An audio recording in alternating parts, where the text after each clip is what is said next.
અંજારમાં મોહરમ નિમિત્તે ઇમામ હુસૈનને યાદ કરી કરબલાના શહીદોને અંજલિ આપવામાં આવી હતી અને કોમી એકતાનું ઉદાહરણ પૂરું પાડ્યું હતું. શહેરના લશ્કરી માતમ ચોકમાં કરબલાના અમર શહીદોની યાદમાં છેલ્લા 35 વર્ષથી યોજાતા માનસ મોહબ્બત મજલિસ કાર્યક્રમમાં માનસ મોહમ્મદ મજલિસ અને અંજાર તાજિયા કમિટીની પ્રમુખ પીર સૈયદ હાજી અનવર શાહ બાપુએ સૌને આવકાર આપ્યો હતો અને મોહરમને માત્ર એક ધર્મ કે કોમનો તહેવાર નથી પરંતુ સમગ્ર માનવજાતનો તહેવાર હોવાનું જણાવ્યું હતું. કરબલાના 72 શહીદની યાદમાં અંજાર ખાતે છેલ્લા 35 વર્ષથી યોજાતી માનસ મોહબ્બત મજલિસના પ્રણેતા અને સૌના દુઆગીર કોમી એકતાના પ્રતિક પીર સૈયદ હાજી મખદુમ અલી હાજી તકીશા બાપુના પ્રયાસોને યાદ કરાયા હતા અને કચ્છની કોમી એકતા અખંડિત રહે તેવા પ્રયાસો કરવા શીખ આપી હતી. કરબલાના શહીદોને અંજલિ પાઠવતા પૂર્વ સાંસદ પુષ્પદાન ગઢવીએ જણાવ્યું હતું કે કચ્છની કોમી એકતા અને સદભાવનાને સમગ્ર દેશમાં પ્રેરણારૂપ માનવામાં આવે છે. સત્ય અને માનવતા માટે શહીદી વહોરનાર ઇમામ હુસૈન સાહેબ આજે પણ અમર છે. કોંગ્રેસના વીકે હુંવલે કહ્યું હતું કે કચ્છની કોમી એકતાના હંમેશા ઉદાહરણ અપાય છે. આ નિમિત્તે માનવ મોહબ્બત મજલિસ દ્વારા કોમી એકતાની જ્યોત પ્રગટાવનાર મોહમ્મદ પીર સૈયદ હાજી મખદુમ અલી બાપુને યાદ કર્યા હતા. તો કચ્છ આહિર સમાજના દાતા અને ઉદ્યોગપતિ બાબુભાઈ હુંબલે હિન્દુ મુસ્લિમ વચ્ચે હંમેશા સૌહાર્દ અને ભાઈચારો બની રહે તેવા પ્રયાસો કરનાર સૈયદ હાજી મખદુમ અલી બાપુને યાદ કરી અને તેમના આ સત્કાર્યને આગળ વધારતા અંજાર શહેર તાજિયા કમિટીના અધ્યક્ષ અનવર શાહ બાપુના પ્રયાસોને આવકાર્યા હતા. કબરાવ મોગલધામના પ્રતિનિધિ તરીકે ઉપસ્થિત શૈલેન્દ્રસિંહે ઇન્સાનિયત માટે શહીદી વહોરનારા ઇમામ હુસૈનને યાદ કરી માનવતા માટે કરેલા તેમના કાર્યને યાદ કર્યા હતા.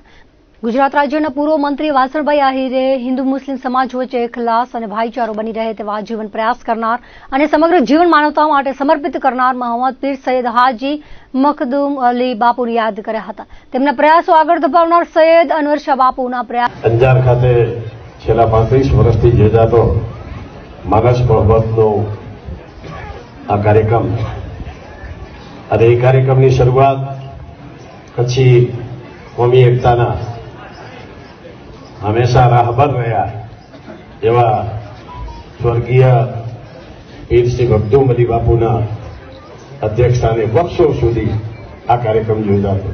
કચ્છી કોમી એકતા માટે હંમેશાને માટે સમગ્ર ગુજરાતની પરંતુ દેશ ગૌરવ લેતો હોય એવું આપણો કચ્છી હિન્દુ મુસ્લિમ સમાજ દ્વારા ભવ્ય આયોજન થતું હોય છે. મિત્રો, આની જે સ્થાપના કરી, આની જે શરૂઆત કરી પરમ વંદનીય પીર શ્રી મખદુમ અલી બાપુએ કરી હતી અને મખદુમ અલી બાપુ એવા એક વ્યક્તિત્વ હતા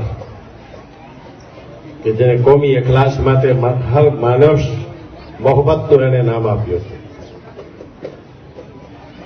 એના મનમાં એક પણ મિનિટ એવું નહોતું કે આ હિન્દુ છે, આ મુસ્લિમ છે, આ બારો છે, આ પરાયો છે, આ પોતાનો છે, આ પારકો છે. એક સેકન્ડ એના મનમાં કોઈ દિવસ વિચાર આવ્યો નહોતો. કચ્છના રણમાં જયારે માનસ મોહબ્બત યોજાતી હોય પૂજ્ય મોરારી બાપુના અધ્યક્ષસ્થાને અને એમાં એમ કે આની જે કાંઈ બાકીની સેવાઓ હશે ને એ મખદુમ અલી બાપુની સેવા આમાં જ આપશો અને એને આપી હતી. અને એનું નામ પણ એટલું હતું. પારકાના દુઃખે દુઃખી અને સુખે સુખી રહેતા એવા મખદુમ અલી બાપુ, હાજી તકીશા બાપુ, અમારા પરમ વંદનીય ધર્મગુરુ સ્વર્ગીય વલ્લભદાસજી મહારાજ અને આદરણીય તકીશા બાપુ વર્ષો સુધી સંત સમાગમની ચર્ચાઓ થતી, કલાકો સુધી બેસતા વલ્લભદાસજી મહારાજ અને એમાંથી ધર્મ માટે માનવતાનો સંદેશ લઈને હંમેશા ઉભા થાય. તો ખાસ તો હું એ જ વાતનો ઉલ્લેખ કરીશ કે મખદુમ અલી બાપુ એક એવા વ્યક્તિ હતા જેને આ દેશના પ્રજાવત્સલ પ્રધાનમંત્રી નરેન્દ્રભાઈ મોદી જ્યારે પણ મળે મને, અમે જ્યારે પણ ગાંધીનગરમાં મળીએ, બહારે મળીએ ત્યારે એમ કે બાપુ શું કરે છે મખદુમ અલી બાપુ, મને મારા માટે એને પ્રસાદી મૂકી કે ન મૂકી. અને મખદુમ અલી બાપુ મને મળે એટલે મને એમ કે અમારા લોકલાડીના પ્રધાનમંત્રી શ્રી માટે આ તમે પ્રસાદી લઈ જાઓ. અંતરની શીશી આપે અને શીશી સાહેબ આદરણીય પ્રધાનમંત્રી શ્રી પ્રેમથી આવે. આ વ્યક્તિત્વ આદરણીય મખદુમ અલી બાપુનું હતું. પોતા માટે તો દુનિયા કરે છે, મારા માટે, તારા માટે, એ તો દુનિયા કરે છે. કોઈક માટે જે મરે છે, કોઈક માટે શહાદત મળે છે, કોઈક માટે બલિદાન આપે છે ને એની દુનિયા ક્યારેય ભૂલતી નથી. આ 72 જણાએ જે શહાદત આપી એને આજે 1400 વર્ષ પછી આપણો માનવ જાત એને સાહેબ સલ્યુટ કરે છે, સલામ કરે છે, શહીદી વોરી અને શ્રદ્ધાંજલિ આપી છે. આપણી કોમી એકતા ઘણી જળવાઈ રહી છે અને એ જાળવવી બહુ જરૂરી હોય છે અને એ ન જળવાય તો એના પરિણામો આપણે આપણા પાડોશી દેશના જોઈએ છીએ. બુરા હાલ છે. જ્યારે તમે શાંતિ ન હોય ત્યાં ન હોય તેના બધા જ હાલ તો આપણે આપણો દેશમાં શાંતિ રહે. અને આ આયોજકો દર વર્ષે બધા જ કોમોના આપણે સંતો આવે, અધિકારીઓ આવે, રાજકીય આગેવાનો આવે અને આપણા નવી પ્રજાના નવા બાળકો આ શીખે એના માટે જે આયોજન કરે છે એના માટે ખરેખર આ લોકોને હું ખૂબ ખૂબ હૃદયપૂર્વકની અભિનંદન આપું.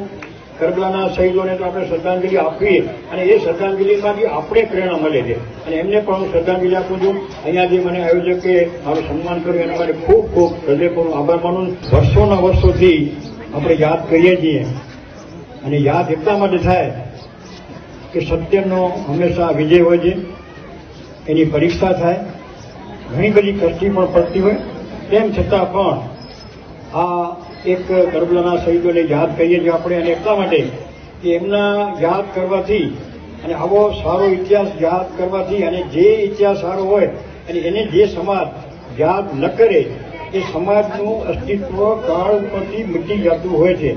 અંજાર તાજિયા મોહરમ કમિટી આયોજિત સર્વધર્મ સંભાવ માનસ મોહબ્બત મજલિસમાં અત્રે ઉપસ્થિત સર્વે મહાનુભાવોથી વિવિધ ધર્મના આગેવાનશ્રીઓ, સામાજિક આગેવાનશ્રીઓ, રાજકીય આગેવાનશ્રીઓ, કમિટીના સભ્યો, અન્ય સૌ મિત્રો, મીડિયાના મિત્રો, સૌપ્રથમ તો અત્રે તો હું સૌપ્રથમ કરબલાના શહીદોને શ્રદ્ધાંજલિ પાઠવું છું.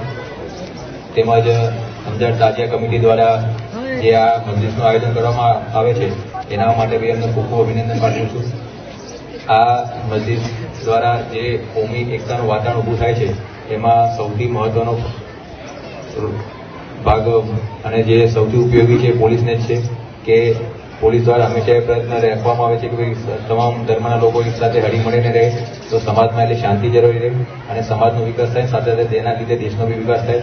અને આ તાજિયા કમિટી દ્વારા જે આ આયોજન કરવામાં આવ્યું છે ખૂબ જ સારું આયોજન છે અને એના લીધે જે એકતાનો મેસેજ જાય છે એના એ પ્રકારે આખા ગુજરાતમાં અને સમગ્ર દેશમાં આ પ્રકારની એક પ્રોગ્રામ કરવામાં આવે તો જેના લીધે જે તમામ ધર્મોમાં જે એકતા જળવાઈ રહે તો એનાથી લોકોનું બી કલ્યાણ થાય અને સાથે સાથે સમાજનો વિકાસ થશે, દેશનો બી વિકાસ થશે. તે સિવાય કરબલાના મેદાનમાં જે લોકો સચ્ચાઈ માટે લડ્યા એના માટે હું એવી આશા રાખું છું કે આપણે બી આ સચ્ચાઈ હંમેશા લડતા રહીએ અને એમાં પોલીસ તંત્ર તરફથી આપને જે બી સહયોગ જોઈતો છે, જે બી મદદ જોઈતી છે તો પોલીસ આપની સાથે હંમેશા છે.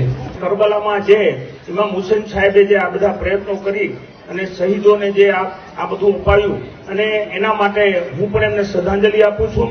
આવનારા વર્ષોમાં આપણે સૌ એક સાથે રહી અને આ બધા આવા કાર્યક્રમો કરતા રહે એમના માટે આયોજકોને ખૂબ ખૂબ અભિનંદન આપું છું. એક સાથે આટલા બધા અલગ અલગ સમાજના વ્યક્તિઓને ભેગા કરી અને જે બાપુએ જે આ કાર્ય કરી રહ્યા છે એમના માટે હું ખરેખર મારા હૃદયપૂર્વકના અભિનંદન આપું છું. અંજાર મધ્યે માનસ મોહબ્બત સદભાવના મજલિસના કાર્યક્રમમાં ઉપસ્થિત સર્વે રાજકીય આગેવાનો, સર્વે સાધુ સંતો, ભાઈઓ બહેનો, આજે મારા ખ્યાલથી 1450 વર્ષ પહેલા જે કરબલાના મેદાનમાં સત્ય અને અસત્યને લડાઈમાં પોતાના બે બાળકો અસગર અલી અને પોતાનો ભાઈ અબ્બાસ અને પોતાના ધર્મપત્ની, પોતાનો સહપરિવાર અને પોતાના 72 જેટલા સિપાહીઓ માટે જે યજીદની સામે લડાઈમાં પોતે શહીદી ઓરી, સત્ય અને અસત્યની લડાઈમાં પોતાના સહપરિવાર સહિત 72 જણાની આજે એમને 10મા મોહરમના દિવસે શહીદી ઓરી તેને આપણે શ્રદ્ધાંજલિ આપીએ અને પરવરદિગાર એમના આત્માને શાંતિ આપે. આપણા કચ્છનો ભાઈચારો કાયમ આ રીતે જળવાઈ રહે કારણ કે આપણે વર્ષોથી એકબીજાના પ્રસંગોમાં, એકબીજા ધાર્મિક કાર્યક્રમોમાં આપણે આવજાવ કરતા હોઈએ છીએ અને ખૂબ મજબૂત આપણા કચ્છ જિલ્લામાં એકદમ શાંતિનો એમ પ્રદેશ કહેવાય એમ કહું તો કંઈ ખોટું નથી.